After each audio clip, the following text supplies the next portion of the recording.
Hello, ladies and gentlemen, and welcome to our latest episode of the Adopt 365 podcast. Today's podcast is all going to focus on your maturity using the Microsoft 365 platform. Before we do a bit of an intro, let me introduce my co-host. First of all, Megan Warren. Hello. And last but not least, Anthony Jarman. Hello, everyone. So many organizations are well under the way with using Microsoft 365, with improving adoption and looking at those technologies. But where is your organization on your adoption, your maturity journey with Microsoft 365? In our day-to-day lives, we work with lots of organizations that are on that journey, and it's quite interesting to see how each organization does it a little bit differently.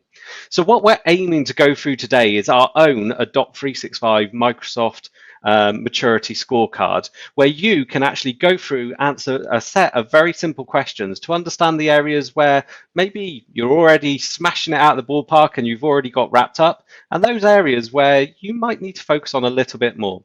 So you can join us by heading over to bit.ly/365 scorecard and complete the questions alongside us as we're talking about it, or wait to the end and then go and complete it from there. So hopefully by the end of this podcast, you'll have a really good idea as to the areas where you're already there and the areas that you need to be focusing on. But before we get started with that, let's do our usual round the room and talk about one thing that's really stood out to us this month, whether it's a new technology, whether it's something you've been focusing or thinking about. Anthony, let's get started with you. So I'm going to pick on one thing which is around MFA security. We'll be talking about multi-factor authentication later in the podcast. But from the 27th of February, so a couple of days forward from where we're recording, you will now need to enter some matching numbers from your authenticator to get into multi-factor authentication. You'll no longer be able to just use the Microsoft Authenticator app and say, yes, go ahead.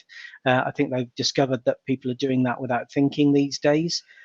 So they have introduced number matching, which will go live on the 27th of February. Really important change there, and it's important obviously with Microsoft 365 taking an ever increasing role in the IT systems that are provided by our business to make sure that we're keeping up to date with that. So good to see that Microsoft aren't just kind of resting on their laurels, that they've identified a potential challenge and that they're maturing those systems. Megan, what was your one standout for this month? I've been looking at the new Bookings with Me feature. So we've typically been able to use booking pages and create those pages for individuals, but isn't really the right use case for it. It's for multiple individuals or multiple things.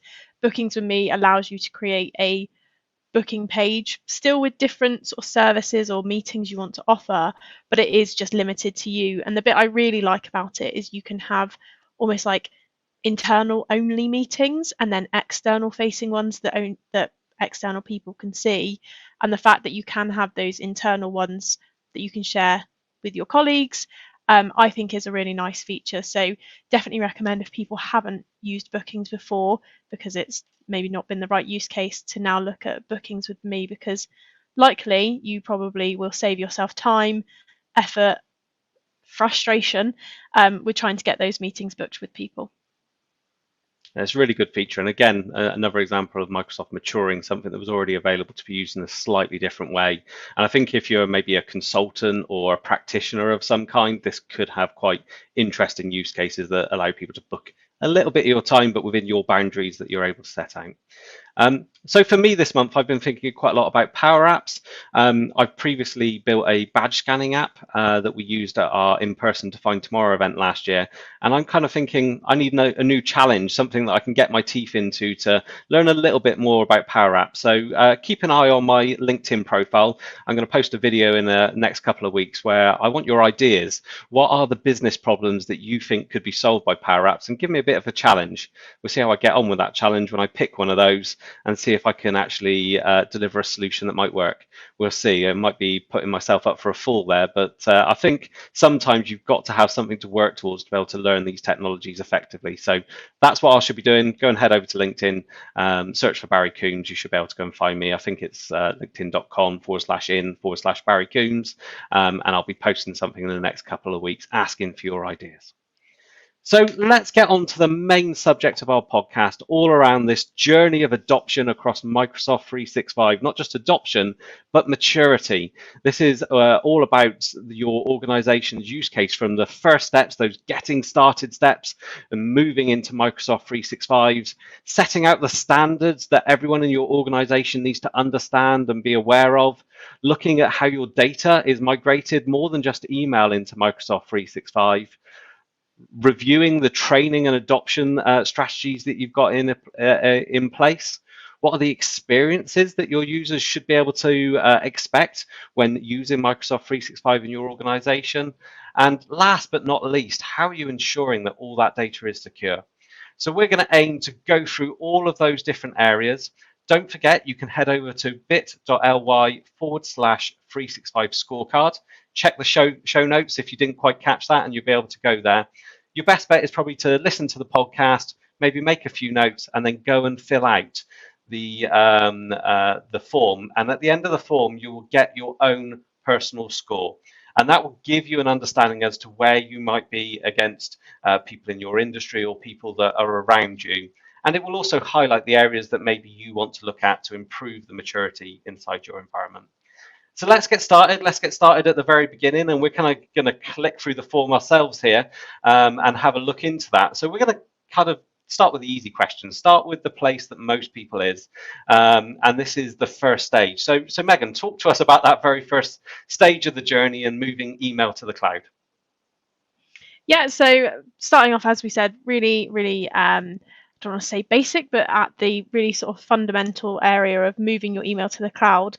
The only thing I would say with that is majority of people have done that, and that is great, but that means that when we speak to people and we say, are you using Microsoft 365, they say, yep, email's in the cloud, and then they sort of smile and expect you to give them a pat on the back. That is just the first step, but it does make all the difference, and is that first step for people getting used to this new way of working on a platform rather than having it just on their device, etc. So yeah, really simple one, but a very important one nonetheless. And I think we wanted a simple question to get you started there. And we've got to be honest, we're still seeing people that haven't even made that first step. But I would highly imagine that the majority of you listening to this podcast have already got your first points. You're already on that Microsoft 365 journey. So let's get stuck into the next stages of the getting started. So this is where Microsoft Teams comes in. We've seen a dramatic adoption of Microsoft Teams. And the question is, are you using Microsoft Teams for meetings and chat? Megan, do you want to expand on that? Yeah, again, it's one of those areas when we start talking about the next step. So you've moved your email to the cloud. What about Microsoft Teams? Because that's always the next application that people look at. And we don't expect everybody to jump into Teams, have all their teams, all their channels set up. Everyone uses all of that. The real sort of fundamentals, the communication basics, as we call them within Teams, is, are you using it for chat? Internally, externally, anything like that? And are you using it for your meetings? There are some people that have Teams, they're using it for chat, and then they're also using Zoom for their meetings. You have the right tools within Microsoft Teams to be able to use them. So looking at that question, are you using Teams for chat and meetings to begin with? Yes, using it for both, or just meetings, just chat, or no, not quite using it yet. Just that first stepping stone into using Microsoft Teams. I've got to say that I talk to a lot of people and they say, what do you do? And I say, I work with Microsoft Teams. They go, oh, yes, we use Teams. And they've probably never pressed the button that says Teams within Teams, which is always a confusing one. They don't know what a team is, and they just think that Teams purely offers functionality, which is meeting and chat. Definitely. So hopefully those of you who are listening, you've got a few more points now. I'd imagine the majority of you are probably using it for meetings and for chat. But maybe you have still got some Zoom in there. Maybe you haven't yet wrangled that off your users. So maybe that's an area that you can start looking for. I think Microsoft has got this thing at the moment, do more with less, and encouraging people to leverage the tools that are available to them. So we're now going to start to ask some of those more difficult questions. And The next one is all around the Microsoft 365 adoption score that is available in the Microsoft 365 Admin Center. Now, this is very different to our maturity score. Our maturity score looks end to end across Microsoft 365 and key success factors that you need to do to grow that maturity and adoption. Whereas the adoption score is a great place to get started to look for kind of some very small details that will help you really embed it with your users. Things like how is it being used for meetings? Is video being turned on in meetings and other analytics? So I'd highly recommend that everybody, after you've completed our maturity score here, make sure that you know where you are with your Microsoft 365 adoption score. Note it down. So next month you can come back and see where you can come to go and improve that. So make sure that you're not just reviewing it, but you're also making the appropriate changes. So those were our 3 questions to get you started, to kind of just warm up the conversation a bit. We're going to kind of dig into some more subjects now where we commonly see people, I don't want to say falling down. This is all a journey. This is all a lesson of learning, but areas where we often see common issues arising because some things haven't been done. So we're going to come on to standards, and we're going to go to Captain Chaos, or to Anthony, as he's also known, who wants to always avoid the chaos of ensuring we've got the right standards in place. So the next question we're going to have a look at is, have you documented and clearly communicated your agreed ways of working within Microsoft 365? And one really good example with that is a communications charter that is shared with your users to explain how the platform is used. So Anthony, do you want to expand on that a little bit, what we see and why it's important? Yeah, I think this is probably one of the most important things is, and in it is agreeing some standards about how you're going to use the Microsoft 365 environment. When we install Microsoft 365 into an organization, then we introduce so many different ways of doing things, so many different ways of communicating. For the last 25 plus years, the majority of electronic communication in organizations has just been on email. We've now got the ability to use chat. We can put posts onto Teams. We can use Viva Engage into communities to allow them to communicate more effectively. And we have got to, at some point, set down some standards about how those should be used. How are we going to continue to use email? How are we going to use chat? Should that be for formal things or just informal things? What, if it's chat about a departmental issue, shouldn't that really be taking place as a Teams post so it can be seen by everyone within that team? And that's why we encourage organizations to put together a communications charter, which will show people the approved way for their organization of communicating different types of information. So that's what a communications charter is.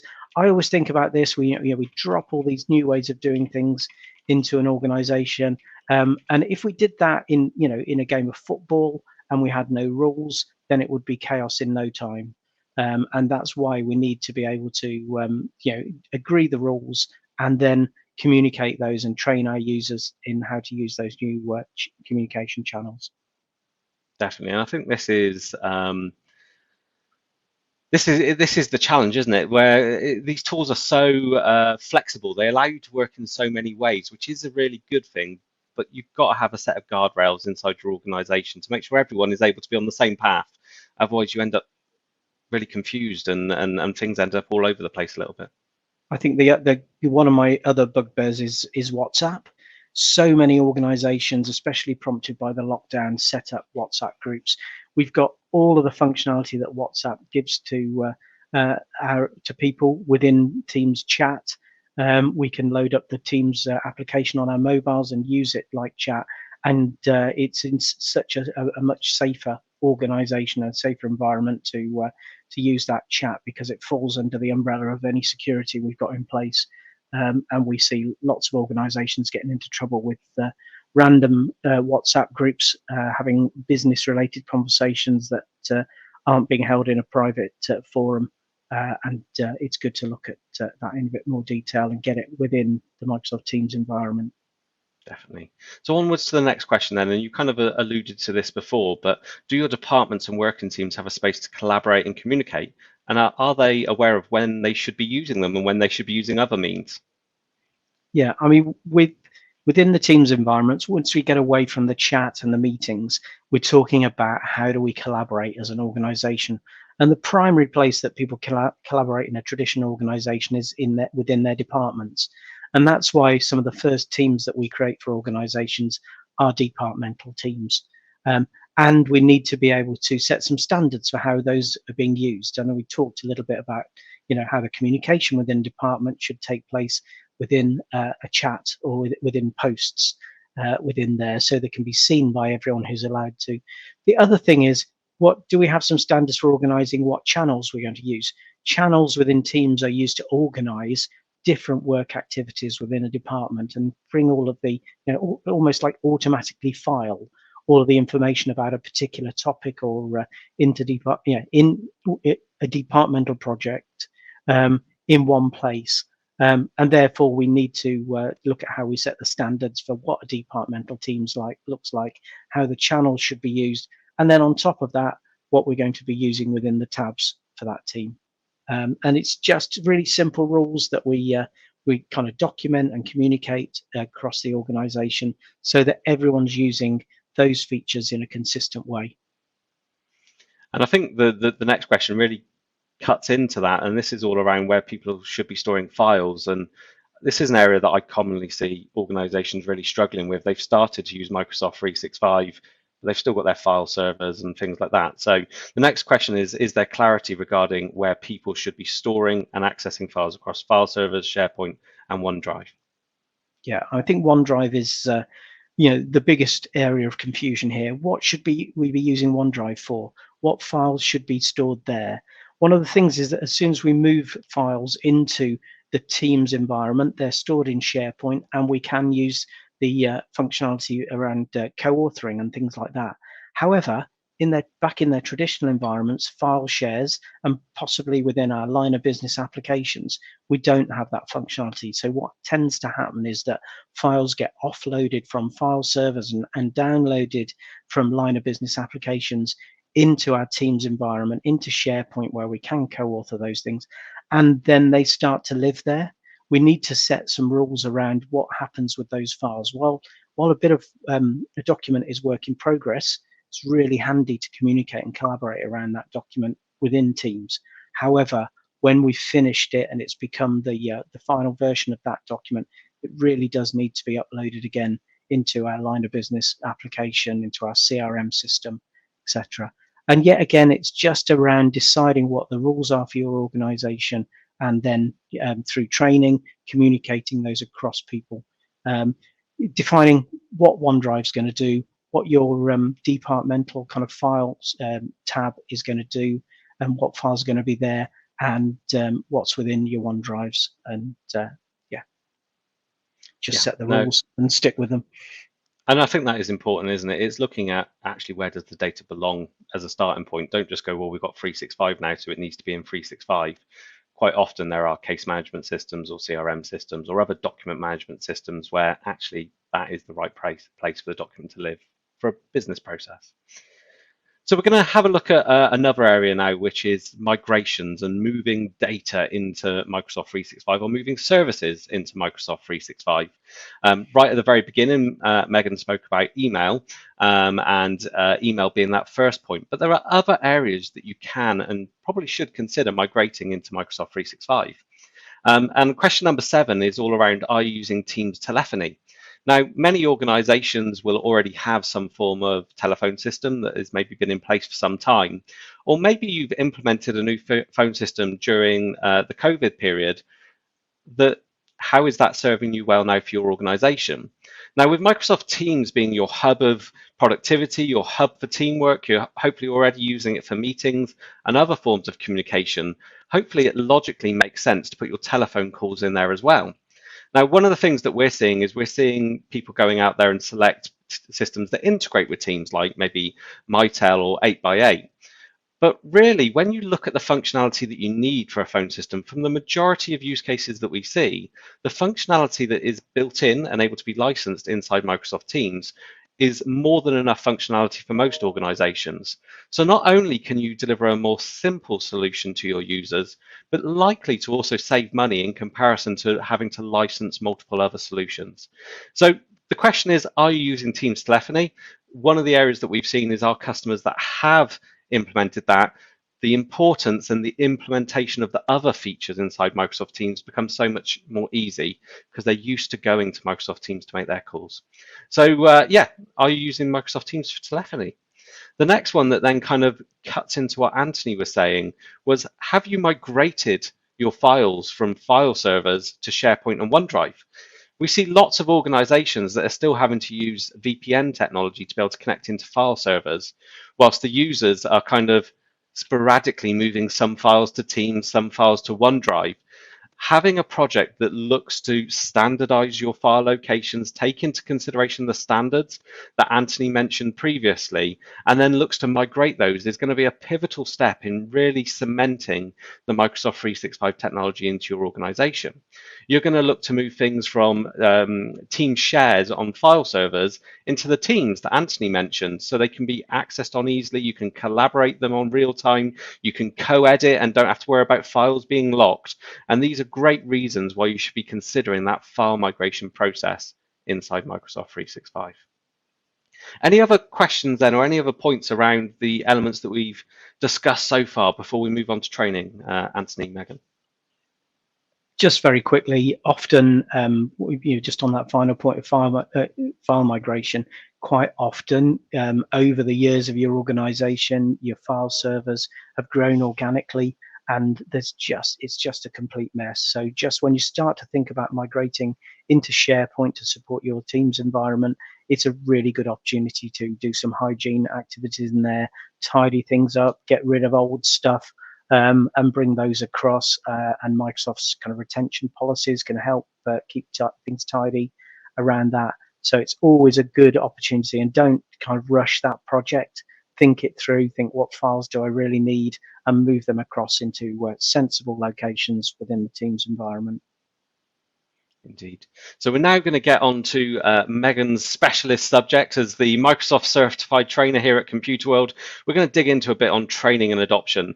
And Megan, the first question here is, have you delivered training around Microsoft 365 applications? For example, Planner, To Do, OneNote, and Bookings. What are we typically seeing when it comes to customers around this area? Yeah, so I think once you've got Teams on board and you're using the Teams part of Teams, you can really enhance that experience, the communication, the collaboration by implementing and adding the additional features to those teams. Teams posts and files in itself probably doesn't give you all the functionality you need, but actually looking at what other applications there are, like Planner if you want a to-do list, like OneNote if you want a place to go and add your notes, or booking forms so you can book those teams, and of course the rest of the apps that are in there. Understanding what challenges your team are currently facing to then implement those and deliver the training is a really important step. I don't think anyone should expect that once they're using Teams, they'll know that Planner is there, they'll know that what OneNote can do and how they should be using it, because there's so much to all of this in Microsoft 365 that if you just expect people to learn how to use it themselves or expect them to even know it's there themselves, they'll just continue using the old apps they were using, the other apps that you're paying probably additional for. But actually understanding the challenges, showing them how to use those other applications, and then helping them integrate that into their teams is a really important step to ensuring everyone uses it better and therefore can be more productive, improve communication, etc. I say, I think it is that the piece you don't know what you don't know, isn't it? And what you tend to find is some users start using it. So maybe one user starts picking up, they can use Planner, starts tagging another user in something. That user doesn't know what they're being tagged in or that it matters. And again, I'm turning into Captain Chaos. We end up in chaos from that perspective. So it's important to kind of keep that momentum and bring everyone along on the journey. Definitely. I think there's also, I mean, Megan touched on a really important point there. There could be applications that you're paying for on monthly or annual subscriptions you don't actually need anymore. Microsoft Planner has moved on a long way since its original versions. Has now some quite sophisticated functionality in it. So in previous clients, we've talked to them and they've said, oh, we use Trello and we need that level of functionality. Now, if you've got time to revisit things like Planner, it really does integrate well with Teams, and it really does have some advanced functionality in there. So it's worth reviewing that to see whether you can lose some of your license cost, because you're already paying for Planner as part of your Microsoft 365 subscriptions. Yeah. So the next question is, do all users know how to find their files quickly and easily? And this is an area of common concern for people in organizations, isn't it, Megan? Yeah, definitely. I think because people are using SharePoint, they're using OneDrive, and they're using Teams, which to a lot of users, that's three separate places that my files may be. And I may share some with people via OneDrive, and people might share them with me via their OneDrive. Actually, how do I find them as quick and as easy as possible? And whilst you can do all the training around this is what OneDrive is, this is how you find your files, the thing we usually find and believe should be trained on is how to use that Office application, that Microsoft 365 app, or the browser version. So actually teaching people the differences between those files, how to share them, how to revoke access, all of that good stuff, but then actually just showing them the simple ways that Microsoft can help, because that is what it's there to do. Actually showing them this is how you can find it quickly and easily using search, all of that good stuff that, again, people assume, look, I've shown them how to share something on OneDrive, so they'll be able to go find it really quickly. That's not the way. And if people don't know how to find those, the thing we'll see is people start reverting back to, I'm going to share this via email because I know I can search my email. I know where it was. I can even click it had an attachment, etc. It's the wrong way to do it. Teaching them how to find it quickly and easily just saves them time, hassle, and just means it's shared in the right and secure way as well. Microsoft 365 app or the Office app. It's easier to say the Office app, isn't it? I don't know why they've renamed it, Yeah. but is one of my favorite tools. That's where I go to on a regular basis, type the name of the file in, quickly filter it by the type of file I'm looking for, and I'll find my document so much more easily than jumping into SharePoint, OneDrive, Teams, etc. Definitely. So the next question is, do you have methods in place to keep everyone up to date with the latest features in Microsoft 365? And this is a real challenge, isn't it? Because things are always changing.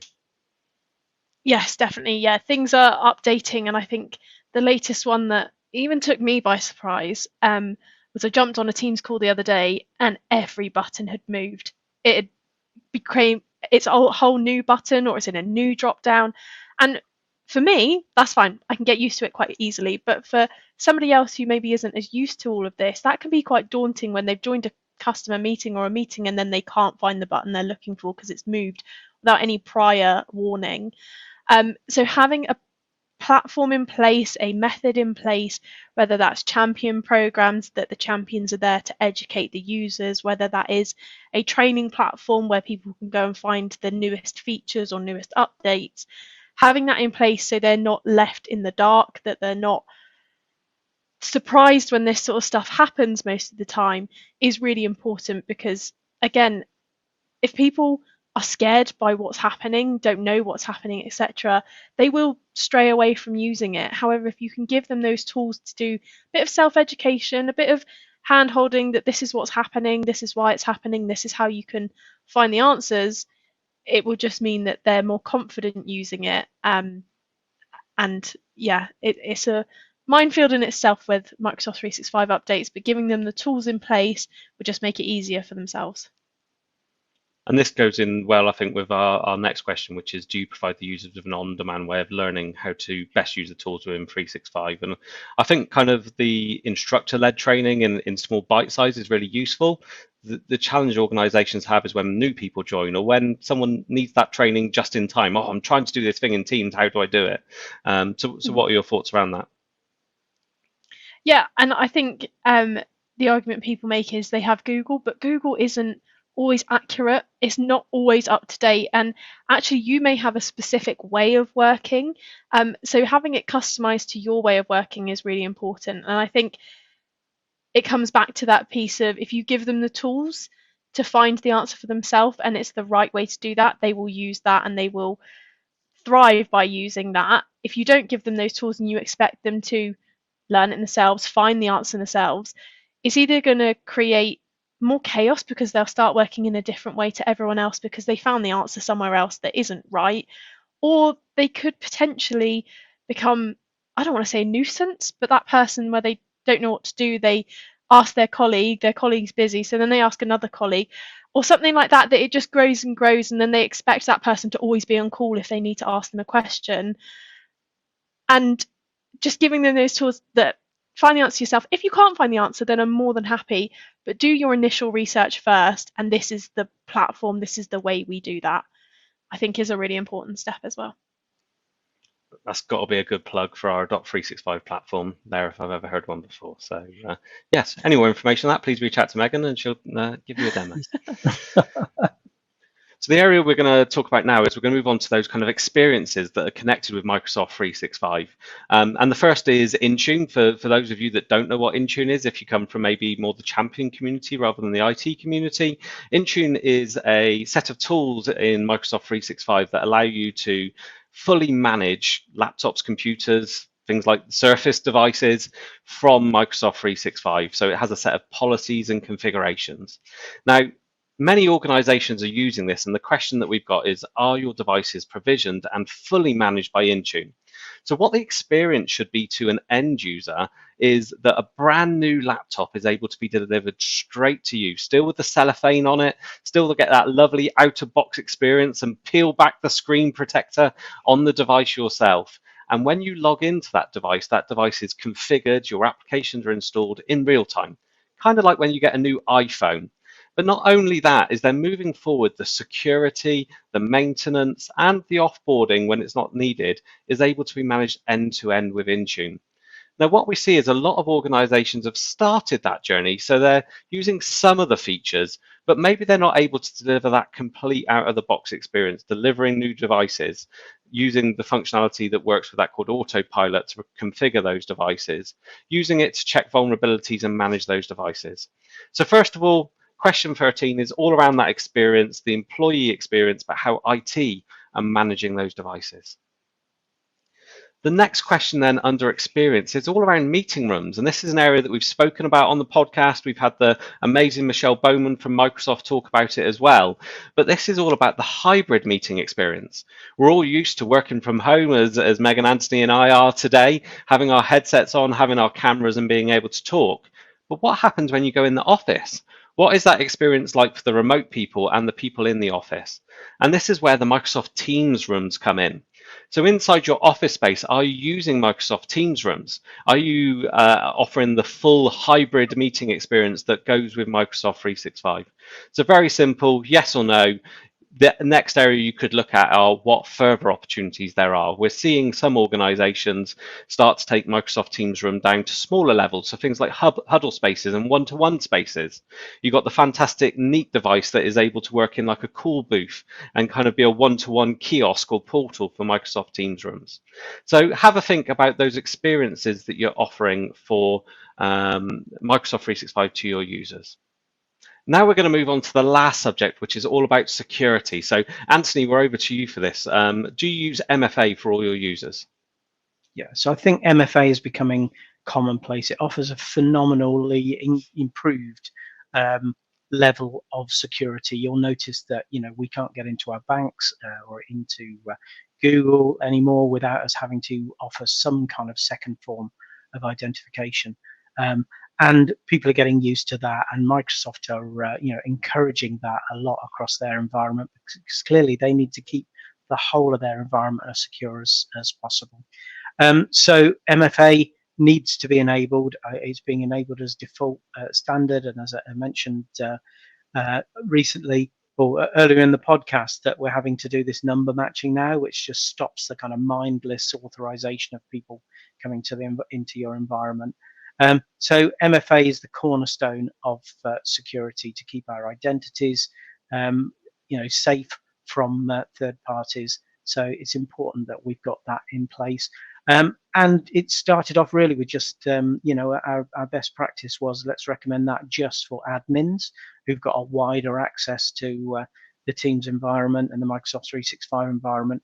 But now we're getting to a point where we're recommending that as best practice for absolutely everyone in the organization.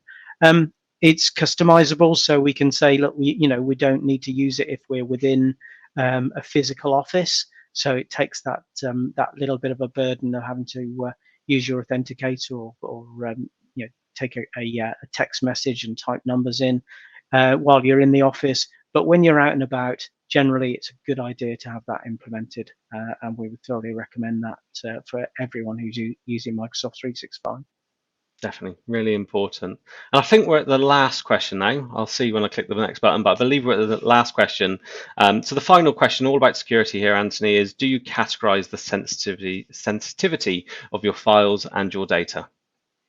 Yeah, so what we're talking about here is a functionality called Purview Information Management, and that's the ability within the Microsoft 365 environment to label your folders, your files, folders as well, but also emails, to categorize the type of information that are in them. Now, this is used extensively, and people within public sector organizations will be used to this kind of official sensitive type labeling.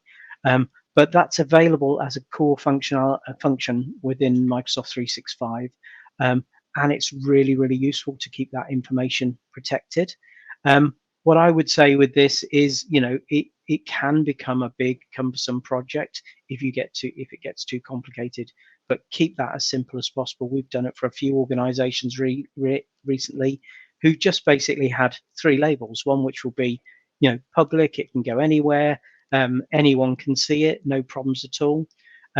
Internal, which says that doesn't go outside of our organization. If you can't email those things through to anyone who's not part of your environment. And then a kind of in-between label, which is it can go anywhere, but it needs to be encrypted. So those 3 simple labels, if we apply those to our files and our emails, can significantly increase the way in which we're protecting the information within our organization. And I say within our organization, but what we've got to remember is it's all being held physically outside of our organization on servers within the Microsoft cloud. So that information is not something that we can lock behind a computer room door anymore.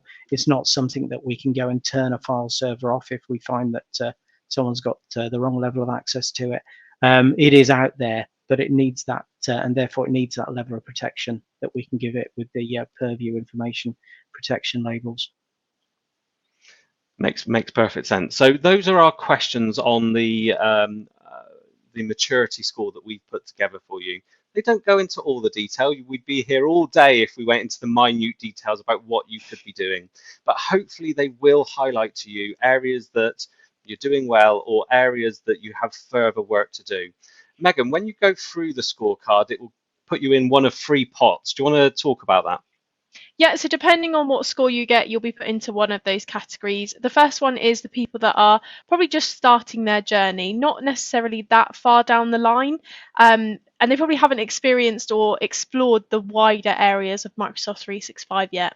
So great place to be if you are starting that journey. It gives you the opportunity to do things like the communications charter that we started. Before people start getting set in the ways of how they're working, you can make that right sort of communication and the way of working decisions now. But probably good to start exploring that wider piece of Microsoft 365. The next stage is probably where we see the majority of the organizations at the moment in that sort of middle section. They've made great progress so far. They've got a lot of the basics right, but actually exploring that wider piece, maybe not looking so much at the security piece, Intune, all of that. And now is a good time to start doing that. Now everyone's comfortable using it. It's a good time to start looking at the additional pieces that you haven't yet looked at and bringing that in, because it will further enhance and improve your maturity score and, of course, the way people are using Microsoft 365. And then the last section we have is you're probably ahead of the curve of where we see most organizations at the moment. You've made amazing progress. People are using it in the right way. But actually, now it's probably a good time to reflect on what is working, what isn't working, looking at that adoption score within Microsoft 365 to really pinpoint certain areas that need improvement, but also looking at the more advanced things within 365, like Power Apps, Power Platform, Power Automate, all of that stuff that can then further enhance it. But you probably don't want to start exploring that until you've got to this sort of final stage or advanced stage of your journey. Definitely. So just a reminder, you can head over to bit.ly/365 scorecard to get your own score.